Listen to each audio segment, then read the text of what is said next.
Halo sahabat Cap Panah Merah, Assalamualaikum warahmatullahi wabarakatuh. Dengan saya Sirajuddin, Produk Promotion PT SW Seed Indonesia, khususnya wilayah Kabupaten Nrekang, Pindrang, dan Toraja. Di sini saya sedikit akan memberikan tips terkait pengolahan lahan untuk bisa panen makmur.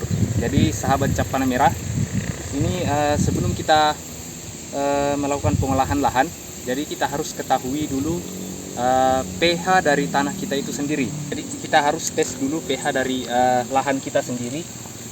Jadi seperti ini. Ini tadi sudah kita tes. Ini sudah 6,5. Jadi untuk menaikkan pH tanah yang ada di lahan kita jadi 6,5, itu per meter perseginya untuk menaikkan satu strip.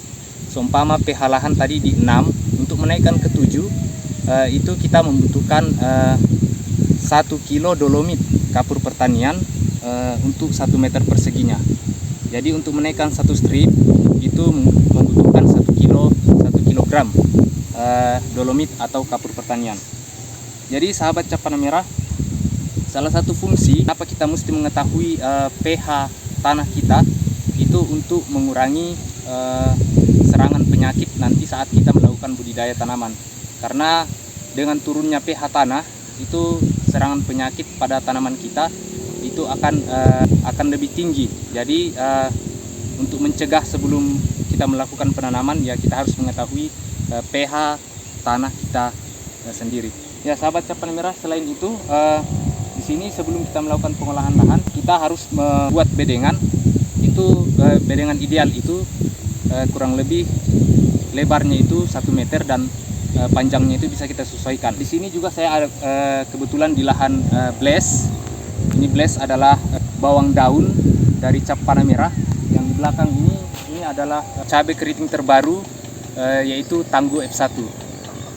Jadi bisa kita lihat di sini tanaman, performa tanamannya.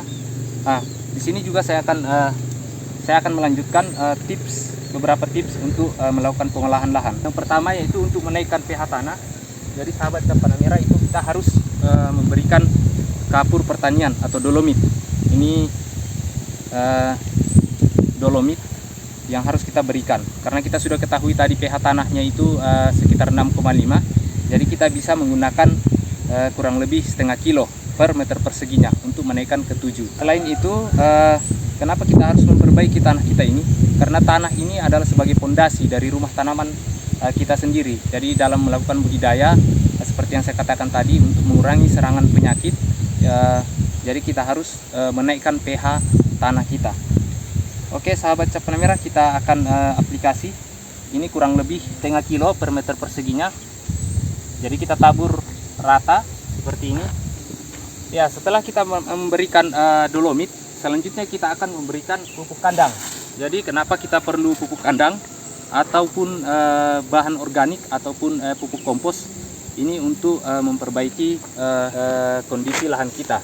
Jadi salah satu juga unsur hara yang dibutuhkan tanaman yang tersedia pada pupuk kandang itu sangat banyak. Jadi kita harus menggunakan pupuk kandang.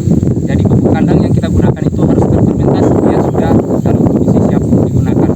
Jadi seperti ini kondisinya, ini pupuk kandang yang sudah siap. Dia sudah ciri-cirinya berbentuk seperti tanah dan sudah tidak berbau. Jadi sudah siap kita gunakan.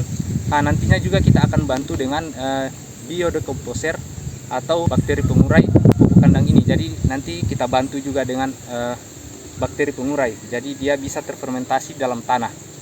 Jadi untuk dosis pupuk kandang yang kita gunakan, yaitu dalam 1 meter perseginya itu kita butuhkan 3-4 kilo. Jadi 3-4 kilo pupuk kandang. Jadi kita taburi, ini sahabat Cap Panah Merah, kita tabur dengan rata. Ya, selanjutnya nanti kita akan memberikan biodekomposer atau bakteri pengurai untuk membantu mengurai pupuk kandang ini supaya bisa bekerja dengan baik. Jadi ada 30 mili. Jadi 30 mili per 10 liter air. Yang pertama yaitu bakteri pengurai. Ini bisa kita gunakan. Bakteri pengurainya ini dosisnya itu 30 mili. Jadi sebelum kita gunakan, kita harus membangunkan bakteri-bakteri yang ada di dalam bakteri pengurai ini.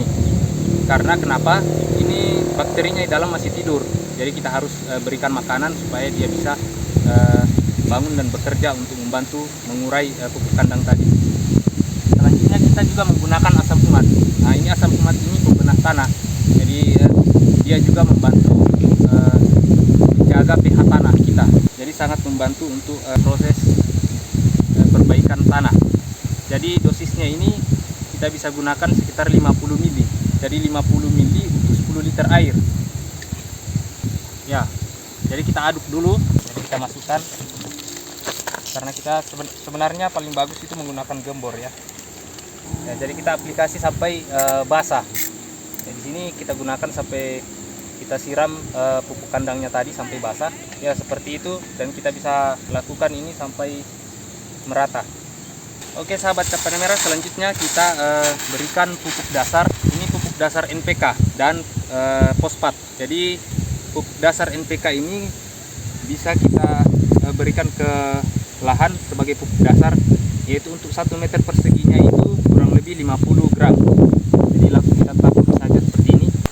Pupuk fosfat ini kita gunakan 100 gram per 1 meter perseginya seperti ini ya. Kita aplikasi fosfatnya secara merata.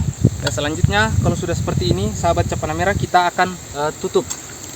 Kita tutup kembali dengan rata. Dan ini, nah setelah kita tutup rata seperti ini, nah ini kita biarkan kurang lebih 14-20 hari. Jadi sebelum kita melakukan penutupan mulsa, kita biarkan dulu pupuk kandang yang tadi kita aplikasikan bisa terurai juga, walaupun sebenarnya sudah terfermentasi, dan bakterinya bisa bekerja untuk baiki tanah kita seperti itu. Ya mungkin demikian sahabat Cap Panen Merah tips yang bisa saya sampaikan untuk pengolahan lahan. Salam panen makmur. Ini adalah salah satu cara bisa untuk panen makmur. Assalamualaikum warahmatullahi wabarakatuh.